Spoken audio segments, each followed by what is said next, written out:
Hello guys. तो ये हमारी सीजन 7 की वो आखिरी वीडियो है जो डिलीट हो गई थी। अब मैं इसे दोबारा से अपलोड कर रहा हूँ और इसके बाद सीजन 9 की वीडियो आएगी, तो उसके लिए रेडी रहना। चलिए शुरू करते हैं। सीजन 7 के एपिसोड 42 के एंड में हमने देखा था जियान अपनी टोली के साथ जियानन अकेडमी से सेंट्रल प्लान के लिए रवाना हो गया था।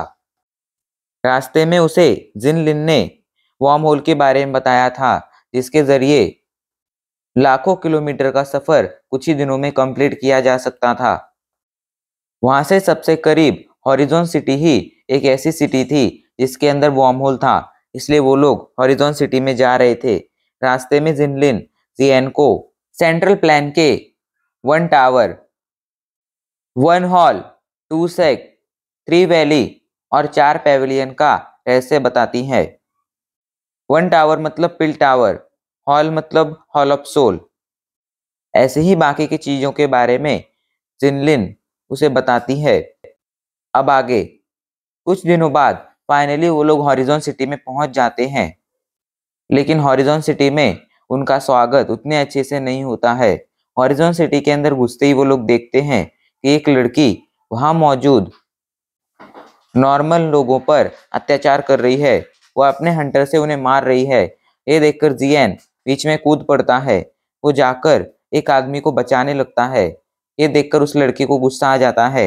वो लड़की जियान पर हंटर से अटैक करती है, लेकिन बीच में लिटिल फेरी डॉक्टर आ जाती है। लिटिल फेरी डॉक्टर उस हंटर को पकड़कर उस लड़की को उसके घोड़े से नीचे गिरा देती है। इस बात से वो लड़की आग बबूला हो जाती है और उससे कहती है, आखिर तुम्हारी हिम्मत कैसे हुई मुझे चोट पहुंचाने की? क्या तुम्हें पता है मैं कौन हूँ? लिटिल फेरी डॉक्टर लड़की की बातों पर ध्यान नहीं देती है और उसे एक जोरदार थप्पड़ मारती है, जिससे लड़की के मुंह से खून आने लगता है।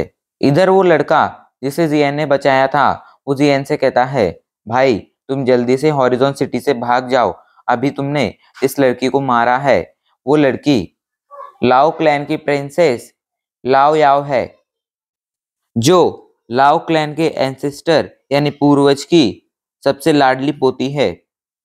लाओ क्लैन इस सिटी का सबसे पावरफुल क्लैन है और उसके पास डाउजोंग लेवल के वॉरियर्स भी हैं, लेकिन जियान उसकी बातों से नहीं डरता है। उधर वो लड़की गुस्से में आकर कहती है, आज मैं तुम्हें सबक सिखा कर रहूंगी। ये कहकर वो लड़की वो लड़की लिटिल फेरी डॉक्टर को अपनी असली पहचान बताती है कि मैं लाओ क्लैन की प्रिंसेस हूँ, लेकिन लिटिल फेरी डॉक्टर उसे एक और थप्पड़ मार देती है। अब तो वो लड़की गुस्से से पागल ही हो जाती है। वो तुरंत अपने पास मौजूद एक सील निकालती है और इसे डिस्ट्रॉय कर देती है। वो कहती है, तुमने मुझ पर अटैक किया है ना, अभी रुको, मेरे ग्रैंडफादर आ ही रहे होंगे, वो तुम्हें सबक सिखाएंगे। आज मैं भी देखती हूँ तुम आखिर हॉरिजॉन सिटी से कैसे जिंदा बचकर जाती हो। लिटिल फेरी डॉक्टर को कोई फर्क नहीं पड़ता है। वो उसे गुस्से में घूरने लगती है। लिटिल फेरी डॉक्टर अपने अटैक से उसे मारने ही वाली थी, तभी वहां पर एक आवाज सुनाई पड़ती है, यंग लेडी प्लीज आप मेरी इस नादान पोती को छोड़ दीजिए। एंड वहां पर लाओ क्लैन का वो एंसेस्टर आ जाता है। वो एंसेस्टर डाउजोंग लेवल का वॉरियर था। इसका नाम लाओ चैंग है। वहीं वहां पर एंसेस्टर खुद आए हैं। ये देखकर सभी लोग चौंक जाते हैं। इधर वो एंसेस्टर अपनी पोती को लिटिल फेरी डॉक्टर के अटैक से बचाते हैं और उससे माफी मांगने लगते हैं।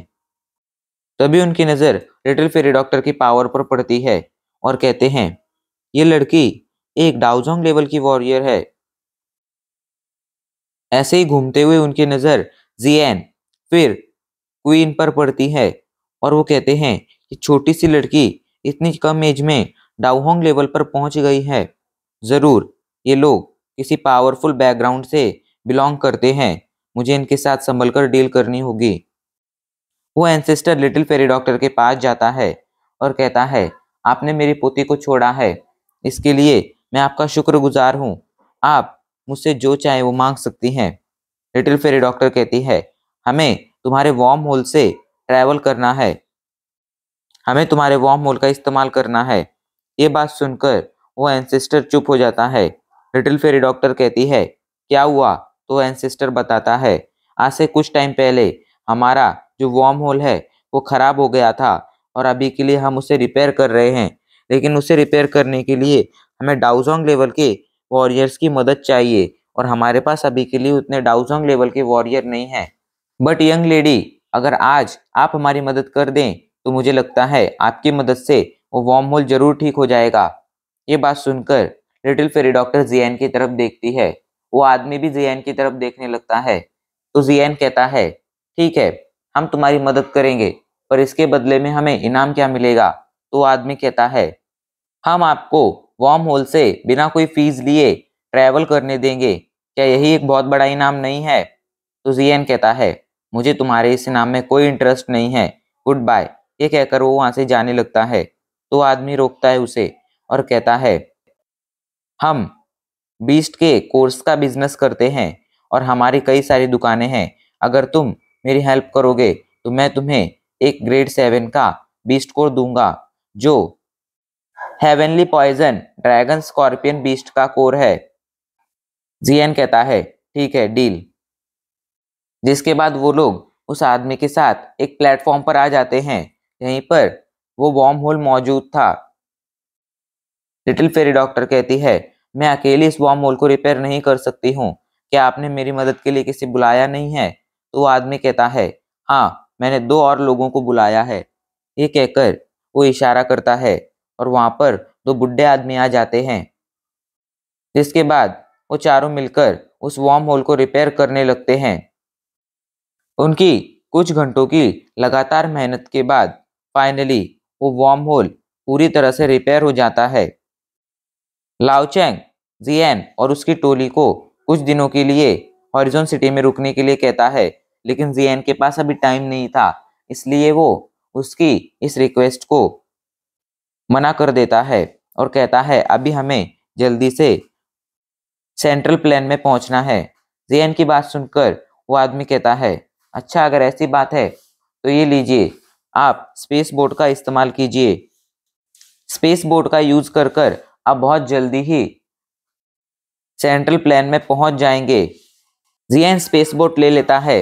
वो सभी लोग स्पेस बोट में बैठकर उस वार्म होल के अंदर एंटर करते हैं। गाइज, वार्म होल के एंट्रेंस को ब्लैक होल और उसके एग्जिट को व्हाइट होल कहा जाता है। जियान अपनी टोली के साथ ब्लैक होल से वार्म होल के अंदर एंटर करता है। अभी के लिए लिटिल फेरी डॉक्टर उस बोट को कंट्रोल कर रही थी, वहीं जियान अपनी कल्टीवेशन पर फोकस कर रहा था। 1 महीने में वो लोग सेंट्रल प्लेन में पहुंचने वाले थे, लेकिन उनके सफर के आखिरी दिन अचानक से उस टनल के अंदर, उस स्पेस टनल के अंदर एक थंडरस्टॉर्म आ जाता है।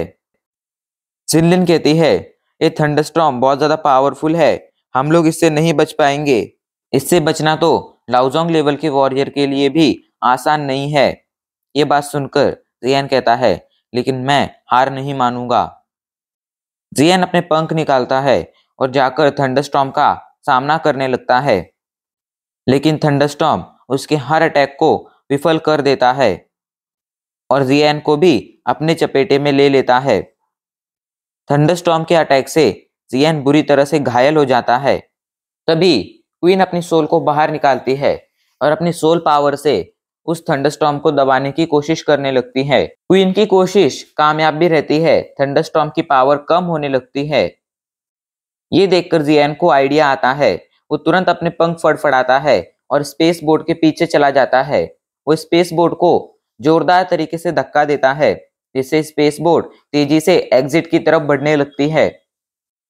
और कुछ ही टाइम बाद ये लोग एग्जिट से बाहर निकल जाते हैं।